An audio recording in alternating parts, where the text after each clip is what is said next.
Hello everybody, I am Kathy Hodges and today I'm here as always with my good friend Wyn Abbott, and we are the Wise Women from the Wise Women podcast. And today, Wyn, we're really excited, aren't we?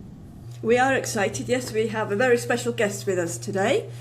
We do. We are very honoured to have a very interesting lady called Louise Bloomer with us. Now, she knows an awful lot about witchcraft and herbalism, and she also knows rather a lot about Elen of the Ways, a very interesting deity that goes back quite a long way. So welcome, Louise. Would you tell us a little bit more about yourself and perhaps how you got interested in Elen of the Ways before we go on any further? I will do, and thank you very much, both of you, for inviting me onto your Very podcast. welcome.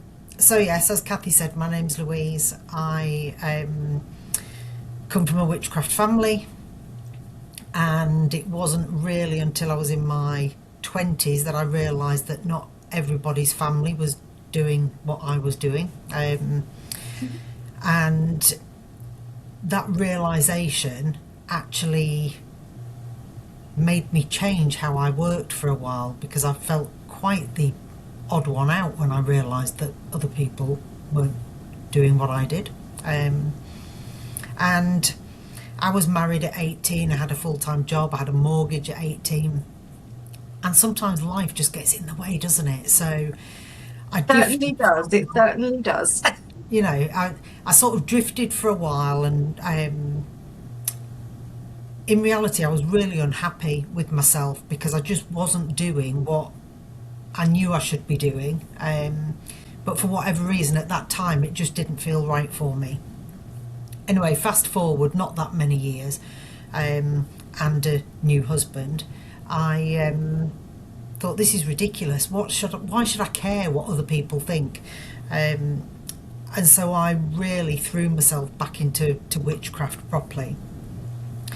And lots of things happened over a period of about 20 years, which I didn't recognise at the time, but having a conversation with somebody towards the end of that period who actually said, will you just go home and meditate on Elen of the Ways, because otherwise I'm going to have to keep harassing you. And so eventually I did go home and do that. And then I realised all those things that had happened over all of those years had all been Ellen's way of trying to connect with me.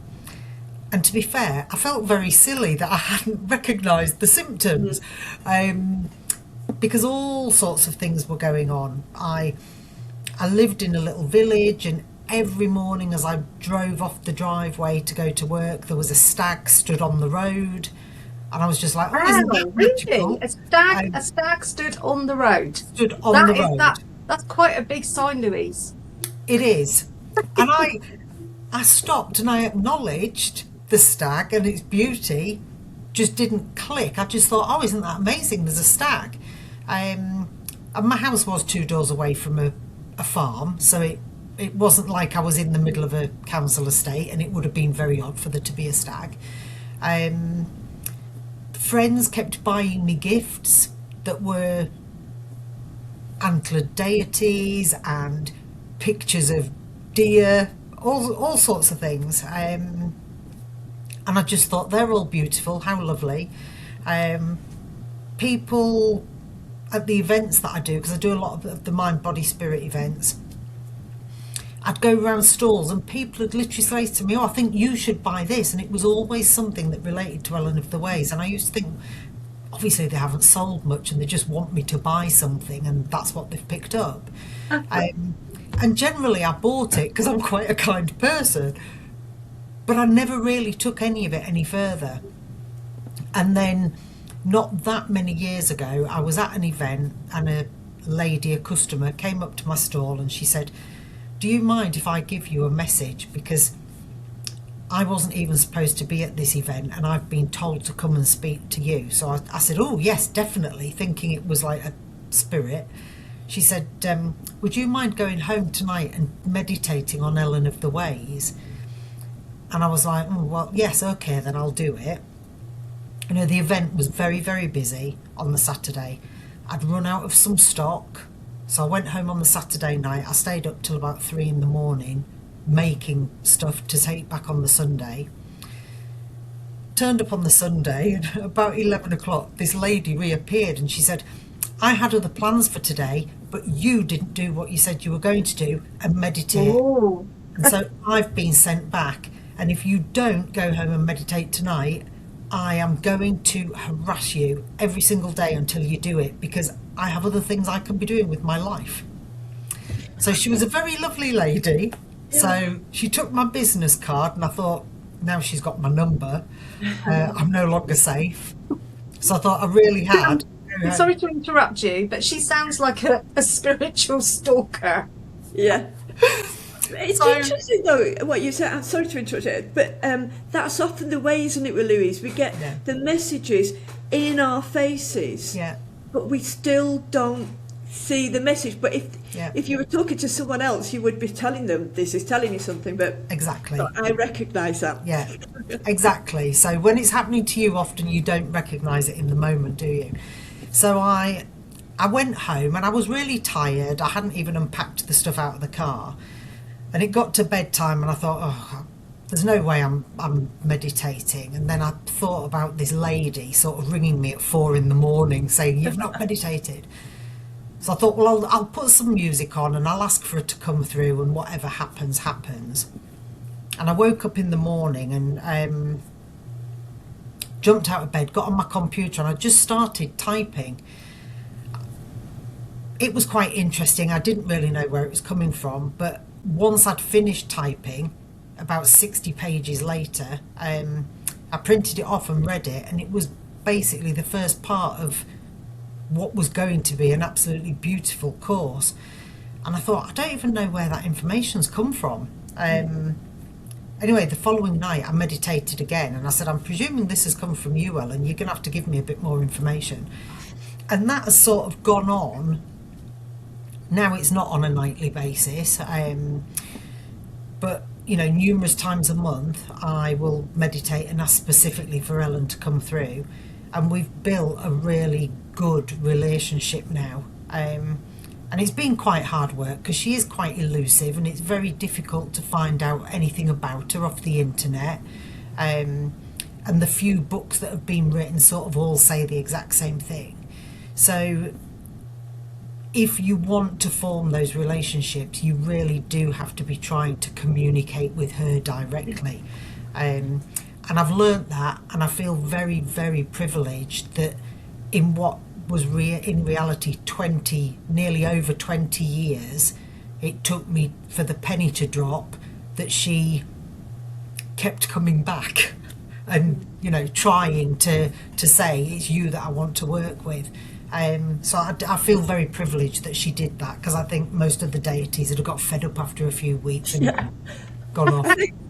She persevered with you. She was going to get you. That's how it goes. Like Rin was saying, you know. And I kind of really get that, because that's how I work, really. Yeah. Sometimes I'll be going to do something else, and then I'll start typing, and a load of stuff comes out, and I think, well, that wasn't what I was going to write, but what was it about? But and I love that, and it kind of gives it all some credence, doesn't it? Because she's actually one of the oldest, if not the oldest goddesses, isn't she? She is. She goes way back, so she's an inspiration to so many people. But I think that she comes from a time when reindeer cultures were very important to our ancestors, and they would follow the migration paths, wouldn't they? So, I mean, obviously you're going to tell us more about that, but I just love everything about Ellen, and I used to make a lot of Ellen figures and paint Ellen and write about her, not to the extent that you have. But I love that story about the fact that she was relentless and she wasn't going to give up with you until you gave in. Because I think, you know, we could probably both relate to that. Kathy and I, you can relate to that. So definitely. Yeah.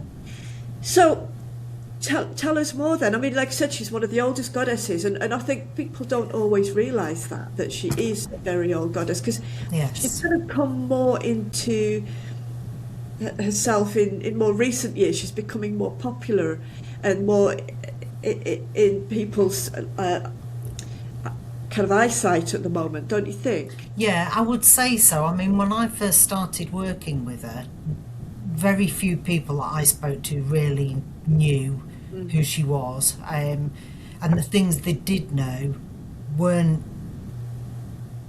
as I now know, in reality, particularly true about her.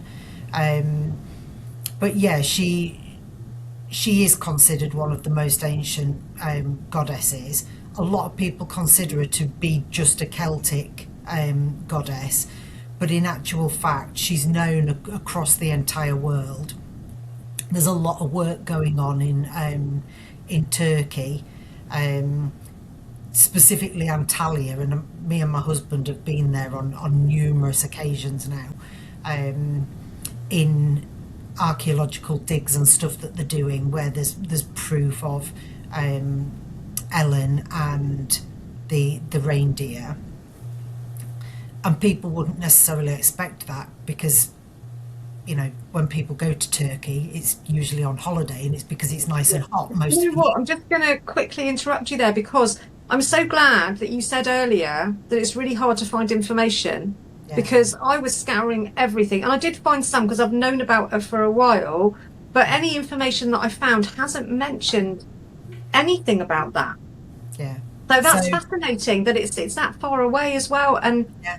and yeah, thank you for telling us that. Yeah. There's been some studies in India as well, which really people don't know very much about, and obviously all around Scandinavia, Siberia, Mongolia, Russia, which is probably a little bit more obvious, because when you think of Ellen, she sort of covers different things. So she is very much an earth-based goddess, and she is a protector of the earth. And I think when I first started working with her, I considered her more to be a protector of reindeers. But I realised that bit became like a sideline because of the deer trods and following the migration paths. But in reality, her work is all based around protecting the earth. And then included within that is the connection to the ley lines and the energy lines of the earth. It's a sacred landscape, isn't it? Exactly. It's a sacred landscape, and I think seeing, because often people would go on pilgrimages, and walking, that was seen as a sacred act, and a connection, really, I think, whether knowingly or unknowingly, with deities like Ellen. Yeah. And I think nowadays when people, because all information's at our fingertips all the time, isn't it? And we're bombarded with information, and people forget to think back to the very early days before you could just get your groceries delivered to your front door 15 minutes after you'd ordered them. When we were truly living with the earth and we were living by the seasons, we were only You're singing from our hymn sheet, isn't she? Absolutely, spot on. it's I actually cover it in the first level of the course. Things like you can go into the supermarket in December and buy strawberries, whereas in reality in the UK they only grow for 6 weeks, in the middle of the year. So why can we buy strawberries in the supermarket in December? And why do they taste absolutely gorgeous in June and July, and in December they don't even look like a proper strawberry because half of it's white and they taste of nothing? There's a reason for that, isn't there? Because we're not supposed to be eating them. We're not supposed to be eating them. So this element of the ways, it's kind of always, in all ways, being connected to the ancient ways and our connection with how everything should be, as opposed to how we perhaps perceive we want it to be. That makes sense. Yeah. That's Yeah. what I think, and I think you're right on it with this. Yeah. I would say that probably in the last 4 or 5 years, I've seen quite a big shift, and whether that was to do with us all changing how we lived through COVID, and being much more isolated, I don't know.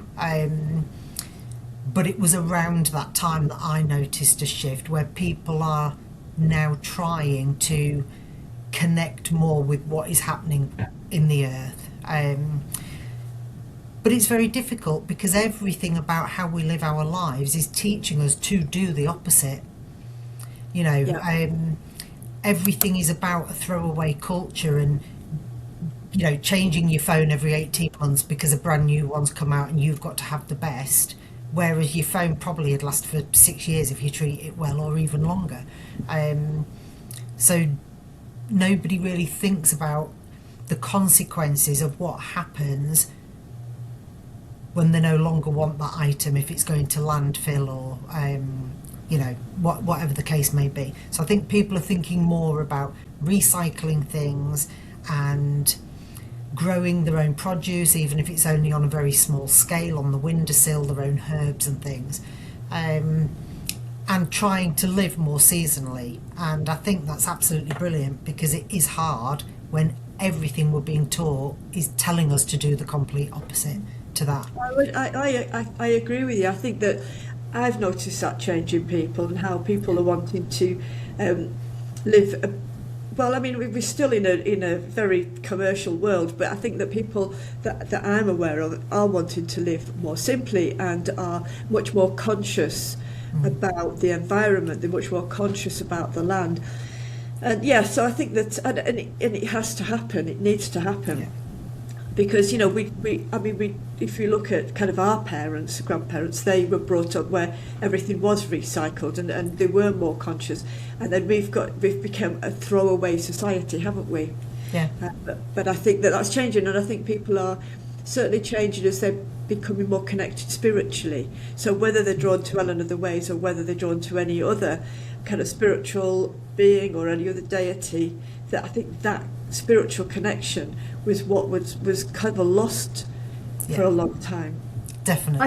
I think that really accelerated as well during the Industrial Revolution, because when people stopped farming, stopped growing, as you were just saying, a lot of people now are growing stuff, and we've grown veg for years, and that connection that you have to planting that seed and watching it grow and harvesting and eating it, you know, everybody did that sort of thing. And then when the Industrial Revolution kicked off, I mean, it was the Victorian era. I'm a bit about it anyway. I just don't like anything much to do with it. It's very dark. And I think that's when we really started to lose our way and lose. It was one of those crossroads that I associate Ellen of the Ways with. And I think there was almost like no choice, because people were disenfranchised unless they became part of this revolution. It was the only way to survive. And, you know, you can't judge them for that. And then people that perhaps had no agency before, perhaps they would invent something, and then it just became a bit of a nightmare, didn't it? A nightmare scenario. Yeah. And I think, you know, we've come to another crossroads, and I think maybe she is behind us, many of us realizing that and thinking, okay, we can go another way now. Yeah, I'm sure. Yeah, I used to run expeditions where I would take people out in the mountains and, you know, different treks and what have you. And often what I found, particularly if we were away for a few days, that the amount of people that had this kind of spiritual crisis initially, because they were away from everything they knew, they were only in the mountains or the landscapes, and they were reconnecting with nature. But they were following in a path, even though they didn't know where we were going, because we were in the mountains, by the rivers, whatever. And they started to develop a relationship with the landscape, the mountains, moorlands, the forest. But I always found it, because at first I did think it was a bit, but I wasn't quite sure what was going on when they did the first few. But then I started to realise that more and more people had this kind of like bit of a crisis. It would be very weepy and what have you, and then it would be like an opening, a door opening, and it was that they had just walked away from everything and they didn't have the phones anymore, they didn't have anything, it was just nature, whether it was raining or sunny or wherever we're in Switzerland or the Isle of Rum, but whatever it is, it was about connecting with the landscape, and finding a path, both physical and spiritually, that meant meaningful. And it actually, when you get immersed in nature, it does change things within you, I think. Yeah, I mean, there's a lot of talk now about tree bathing and, going and not being embarrassed about hugging a tree when the dog walkers are going past. I think, why isn't everybody doing that anyway? Trees create so much oxygen, so just being in their space helps your mind to settle. It reoxygenates your body, so why wouldn't you want to put yourself in those situations? We live in such stressful times nowadays, so we should be doing everything we can to lessen that stress where we can. Totally agree. And we are at a major crossroads. Yes. We are at such a major crossroads in the history of the world and human civilization at the moment, that sort of thing. I mean, everything happens for a reason. I'm sure all three of us believe that. And perhaps we have been put in this situation so that we get a new chance, because I'm an optimist, and also that we can get back to our ancient roots and the reason we were put here and the way we were supposed to live. Because at crossroads, you can go the wrong way, you can go the right way. And we need a new way. And Ellen, I'll keep going back to Ellen of the Ways. Bit of a segue into her. I'm sure she's thoroughly enjoying this. You've mentioned a few times crossroads, and that was a question I wanted to ask you, Louise, is that, so the way I see Ellen of the Waves, and I don't know if you know anything about Hecate, the Greek goddess Hecate, completely different. Yeah. But I do see some similarities, the crossroads, liminal spaces, guiding the path. So whilst on the one hand they're very different, there are these crossroads, don't you? Have you found that? Have you looked at Hecate at all? Yeah, I mean, over my lifespan, I've worked with different gods and goddesses, and I have the odd ones that I sort of always get drawn back to. But I've done a bit of work with Hecate, and I find that often you will have a god or a goddess, and we might call them something in the UK, and then in Greece they're calling them something else, and in Sweden they're calling them something else. But when you actually look at everything that deity is about, there's this huge overlap. Absolutely. Yeah, and I think that is just because when we go back hundreds and hundreds of years, before people were really travelling that much, and luckily there was no internet, most of the gods and goddesses probably were the exact same gods and goddesses. They were just known by different names depending on the culture that they were being looked at from, and what it was that culture was about. So a lot of the deities around holy wells they'll all have the exact same thing that they do, but their names are different and they might look slightly different. Yeah. We've done quite. It's just a cult. I strongly believe that is just a cultural thing from those times before we were all travelling and we were all conversing with everybody else around the world.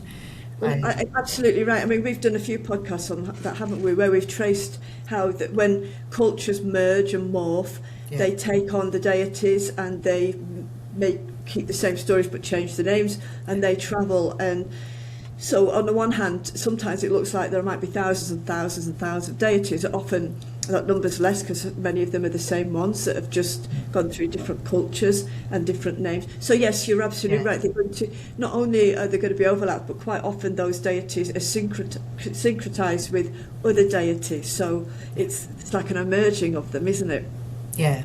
I once had an interesting conversation within meditation with Ellen, because my husband had bought me a beautiful brass statue of Ellen of the Ways, and then one of my students bought me the sort of counterpart to it, which was Kanunos, and I've got them both on my little altar that is specifically for Ellen. Anyway, she obviously wasn't particularly happy about it, because I think I must have said to somebody, oh yeah, I've put Kanunos on the altar as well, because obviously they're like the husband and wife of deers and the woodlands, and so she felt that she needed to come and correct me and say that they were not husband and wife, but they are the male and female version of the same thing. They're doing the same things, which again relates back to the healing of the earth and trying to pull people back into line with how we were, before we decided that we actually owned the planet and the planet didn't own us. We knew best, and that we knew best, obviously. Yes, of course. Because I often wonder why, as a race of people, that we think that we're the most intelligent force that there could possibly be in the universe. Very arrogant. It's very arrogant, isn't it? It is. Yeah. Yeah. So yes, she. I thought she might have found it funny, but anyway, she didn't. I think she was highly offended. So yes, for anyone who wonders, Ellen of the Ways is not deity married to Kanunos or Hern or Pan, whatever you would like to call him. So well, no, actually, because the woman, the goddess, was the keeper of the land. Yes. So she was she would work with the deer, she would protect the deer, she would protect humanity. And the male aspect was the guardian of the queen, or the guardian of the goddess. And so that's when you also got the kingship, was as a result of divine goddess, divine rule. So yeah, so she won't want to be married to him. I mean, I think that it's looking at that, it's looking at the two specific roles, but we have created this whole married scenario in our heads, in society, haven't we? I mean, it's become so, it wasn't a natural thing, it wasn't a natural urge or instinct.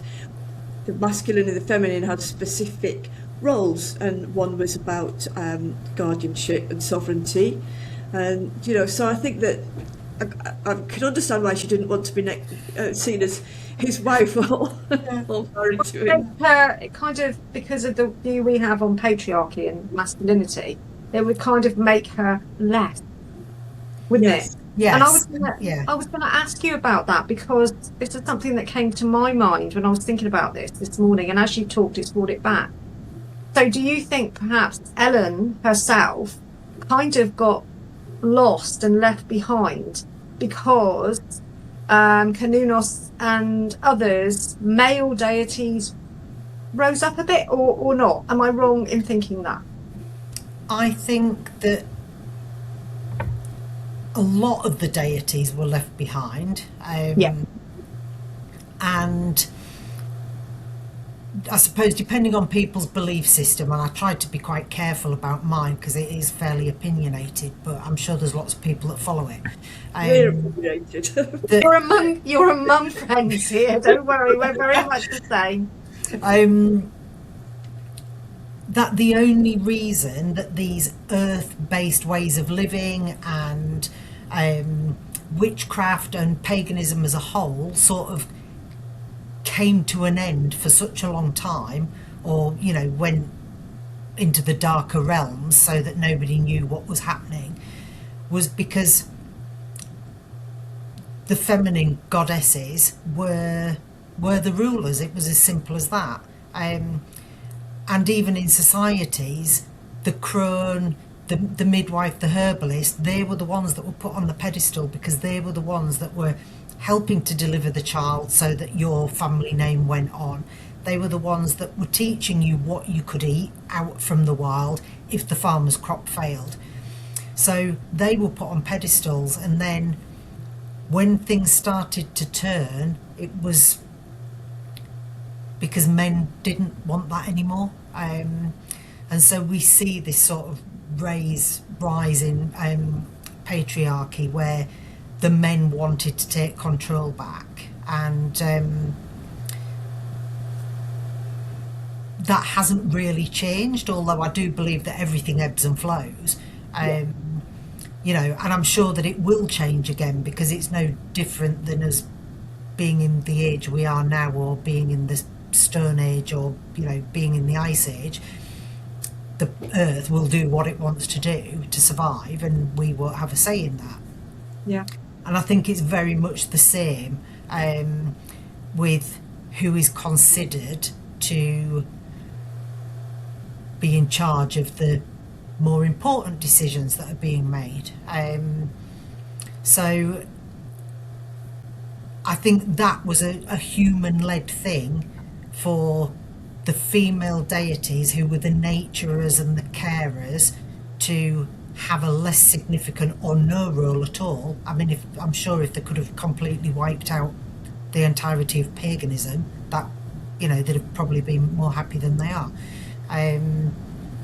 But whatever people's, you know, belief systems, their way of life, or their religious beliefs, it all boils down to the fact that in the beginning everybody was a pagan, and everybody was living an earth-based lifestyle that was in tune with the planet and in tune with energies. And actually, the more we've got and the less deserving we've been for what we've got, the more issues we've just created ourselves, because it's not just the earth that we're killing. People have never been so stressed. There's more anxiety and depression, there's more suicide, there's more ill health, and all those things are in correlation to the fact that we're completely annihilating the planet which we need to survive. This you know, makes perfect sense. That one thing I have learned as I've been reading about it, and I knew a bit about it, but in preparation for this today, is that she is rising in popularity, as you say, over the last sort of 20 years, definitely, and over the last 5 or 10 years.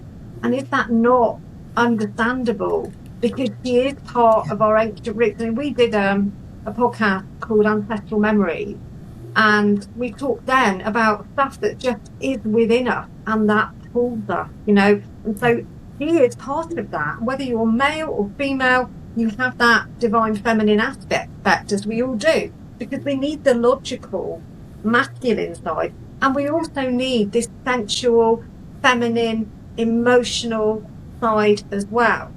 And, you know, the fact that she's getting more airtime, shall we say, now, because she's my French, but bloody needed. She's really needed. Yeah. I years and years ago, I came across some work to do with indigo children, crystal children, and rainbow children, and I found it absolutely fascinating. And I was like, oh my goodness, my son is so one of these, you know, how exciting. And then the same as everybody else, my job changed, and suddenly I'd forgotten all about the fact that I'd read that and I was doing something else. While I've been working with Ellen, all of that has been reignited. So that was another sign that I was given over. My son's 33 now. That's how long ago it was I was looking into that. But that was another thing that she gave me to try and make this connection. And I found that absolutely fascinating, because on my course, it's an odd thing. So anybody sort of comes on level 1 of the course. It's split into 3 levels, but I sort of always know that the person that turns up that books is supposed to be there. Even if they don't know it in the mind, their soul gets it before I've even told them about the course. And that was something that I had to sort of say to Ellen. It's all right giving me this course to teach people, but who is it I'm supposed to be telling this to? Because I don't want to be teaching the wrong people. So I said, you're going to have to make sure the people that are supposed to turn up, because I don't want to teach somebody and then them not be the person. And I didn't really know why I was saying that, because I thought, well, everybody needs to know about ley lines and everybody needs to know about being at one with the earth. But as the course sort of went on and it unfolded and level 2 was written, it became very clear to me that it's not just about, yes, we should all be doing our bit for the earth and for ourselves as well and other people, but some people are here for a very specific reason. So their DNA blueprint that was written long before they were an embryo, they're packed with whoever, however you want to think of it.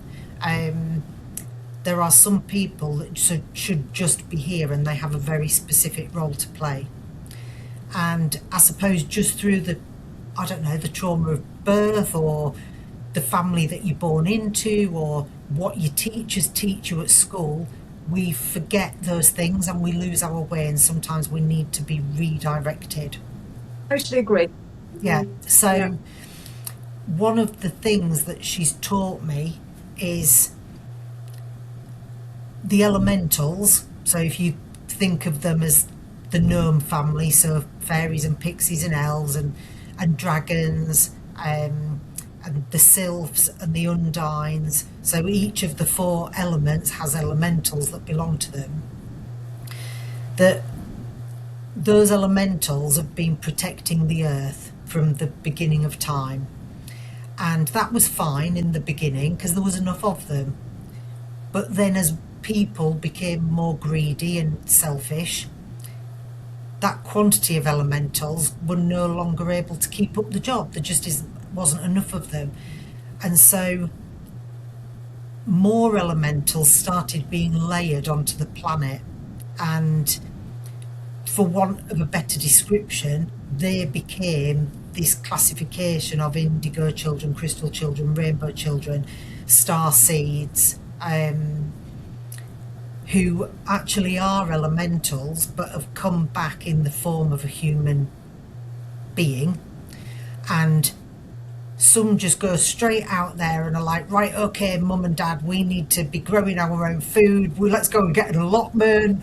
Why are you buying bananas? They don't grow in England. And they're just like super intelligent, beautiful little beings. And some need to be reawakened. And that was me. I needed to be reawakened. So in reality, I can relate, and I think probably when you can relate. Yeah, absolutely. Yeah. So I found that really fascinating, because I was writing this course and not really looking at what I was writing, because I just needed to get it out of my fingers onto paper. Yeah. And then reading it after I'd printed it and thinking, oh my God, I'm actually an elemental. This is amazing. I am so proud. And then I was telling people and they were going, you're proud, what, of being a gnome or something, or a pixie?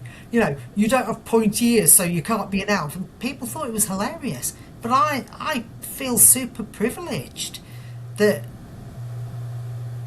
I've got a job to do, and it's trying to support the planet to survive and trying to re-educate people in a way that isn't ramming something down the throat. And I've found that the people that have actually turned up at my door, I had a lady flew in from Costa Rica to do level 1, 2 and 3 all in 1 week. Wow. And I said, do you mind me asking how you found out about me from Costa Rica? And she said, I was on my phone and your website just popped up and I looked at book a course. Now my website is .co.uk. I should not be popping up in Costa Rica. No. So she said, I looked at your website, and she said, I was just drawn to the logo of that course, which is a planet in a pair of hands with some little leaves coming off it. And she said, it just really touched my heart. And so I thought, right, I'm going to book on this, but I'll ring you. So she said, when I looked, it was a British phone number. And I thought, you're having a laugh. And then she said, so many synchronicities have fallen into place, and it's just made it possible for me to fly out. And normally, I'd make people wait a month in between the 3 levels so they can practice. But it just happened that on that week, I had no work booked in whatsoever, and it's the first time that's ever happened. I'm super busy. Had no work booked in. My entire week was free. I was really starting to panic why nobody was booking on those days. And everything just fell into place. And she was amazing.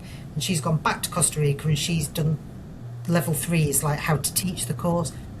She's teaching it to people there. She's been travelling over to Canada and teaching it to people in Canada. Had a lady fly over from America, and she's gone back to America and is teaching the course. It's to most people would seem bizarre,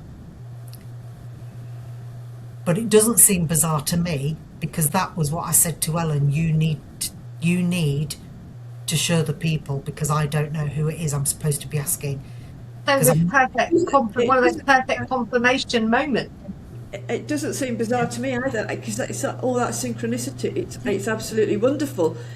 But it's more than that, isn't it? It's now she's gone away, now she's teaching people, and that's how it's spread, and that is what is really important about it. So that's brilliant, really, really great. Yeah. So you should be proud. You should be, doing a fantastic. I think there are certain, I would call them like little lighthouses.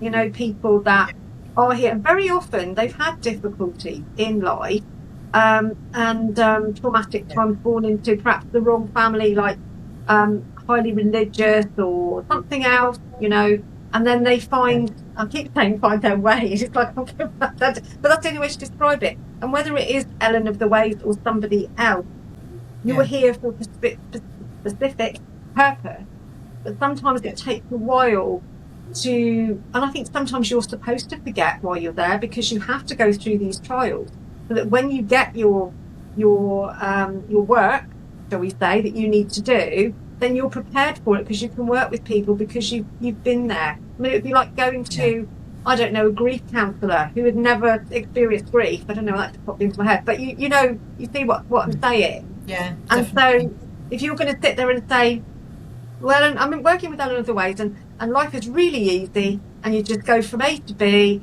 everything's fantastic, follow this course, and life will be perfect. Well, that's not authentic, is it? And it wouldn't work. No, I think when I try and think of people's journey to the course and from the course, it's like, obviously Ellen is the keeper of the pathways, and if we think back to very early days when the UK, for instance, was covered in beautiful trees, and hedges and shrubs, and we didn't really have any proper roads, but people still needed to get from A to B.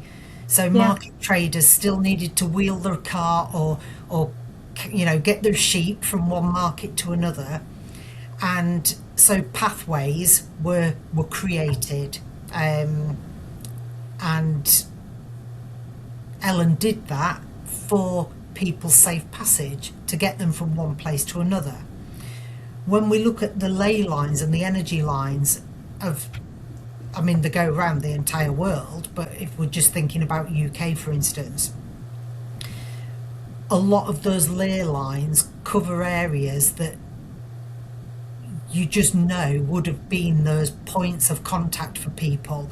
So, you know, at the top of hills where they could look out and see which way they were supposed to be going. At places where people used to gather and meet, because that was another place of safety. There was lots of people there, and therefore the energy was highly raised. Nowadays, we don't consider that, because every street has a road that you can either walk down or drive down.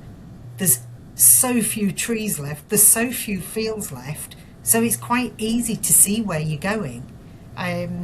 But in those olden days it wasn't, and that's what Ellen was about, creating safety for people and getting them from one place to another.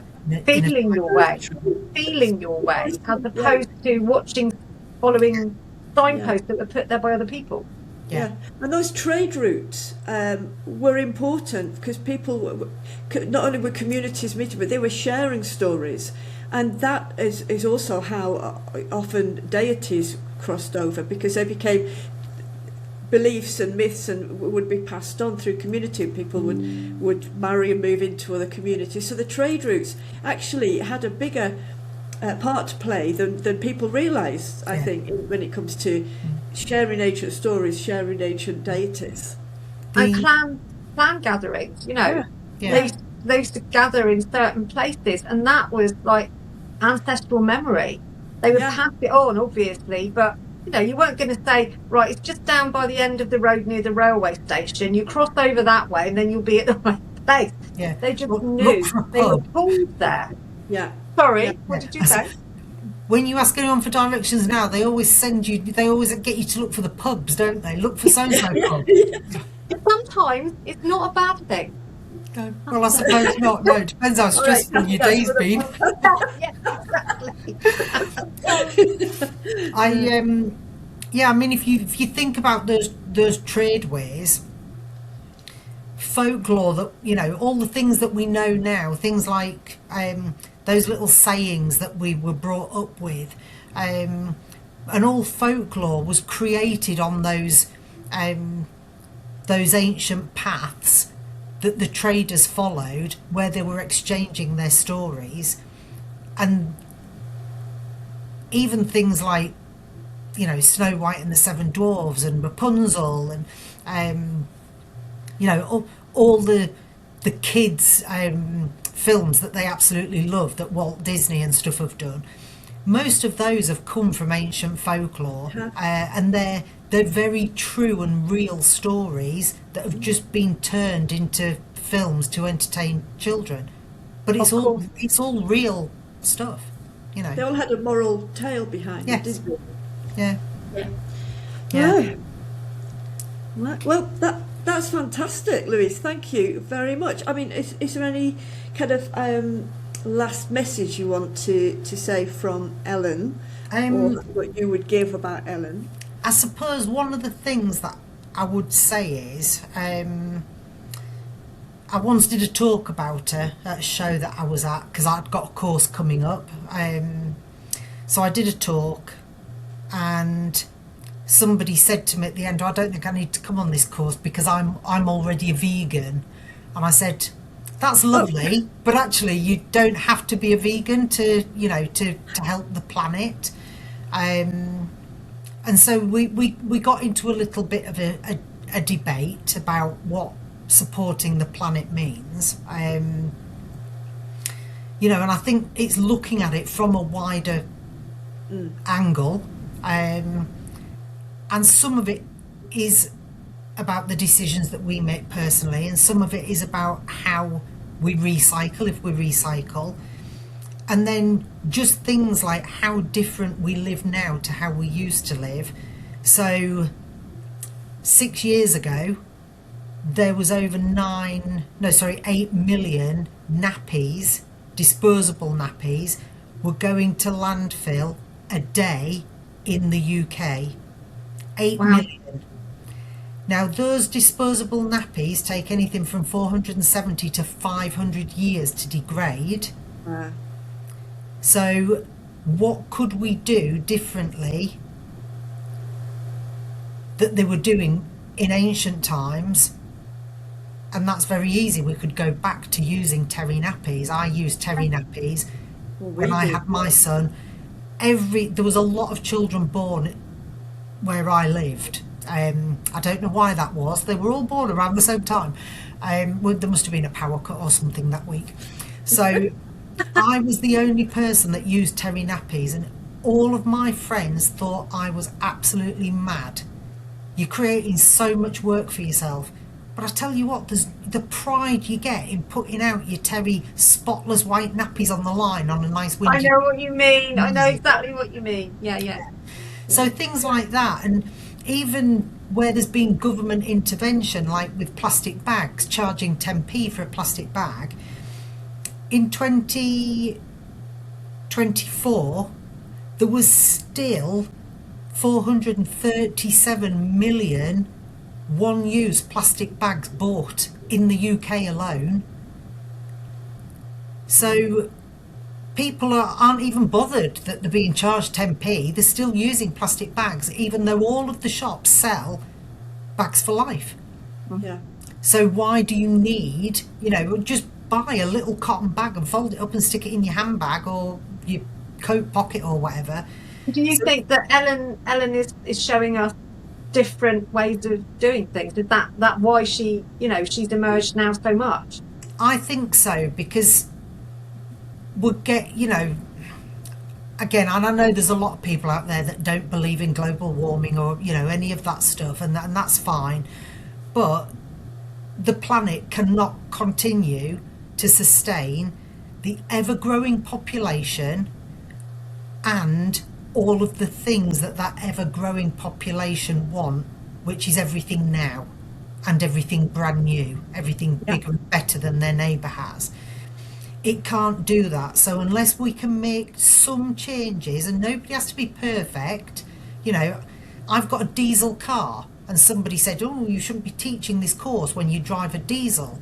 I'm like, well, the unfortunate thing We've got to find a way to live in this crazy world that we are in, and we all make compromises and do our best, and that's all we can do.